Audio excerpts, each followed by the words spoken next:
ప్రైవేటుగా ఉంటే మీ ఇష్టం, పబ్లిక్‌కి వస్తే ఏమైనా అంటావని మహాకవి శ్రీశ్రీ అన్న మాట ప్రముఖ జర్నలిస్టు సాయి గారు మోహన్ బాబు ఫ్యామిలీ గురించి చెబుతూ అన్నాడు. నిజమే, వాళ్ళు పబ్లిక్‌కి వచ్చారు కాబట్టి వాళ్ళ మీద మనము ఎటువంటి వ్యాఖ్యానాలైనా చేయొచ్చు, ఎటువంటి డిబేట్లైనా పెట్టచ్చు అని అనుకుంటాం. కానీ ఇక్కడ వాళ్ళు ఒక సినిమా గురించో, ఒక రాజకీయం గురించో, ప్రజల గురించో, ఇంకొకరి గురించో మాట్లాడడం వచ్చుంటే మనకు సర్వ హక్కులు ఉన్నాయి. ప్రజలు అడిగేదానికే హక్కు ఉంది, మీడియా వాళ్ళ ప్రశ్నించడానికే హక్కు ఉంది.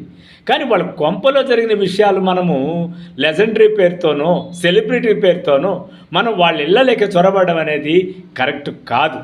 వాళ్ళు మంచు విష్ణు కన్నా మంచిగా ఉంటారు, మంచు మనోజ్ కన్నా చెడుగా ఉంటారు, ఎట్లయినా ఉంటారు. వాళ్ళ లోపల విషయాలు వాళ్ళు చర్చించుకుంటారు, వాళ్ళు పరిష్కరించుకుంటారు, వాళ్ళు విభేదించుకుంటారు, వాళ్ళు కలుసుకుంటారు.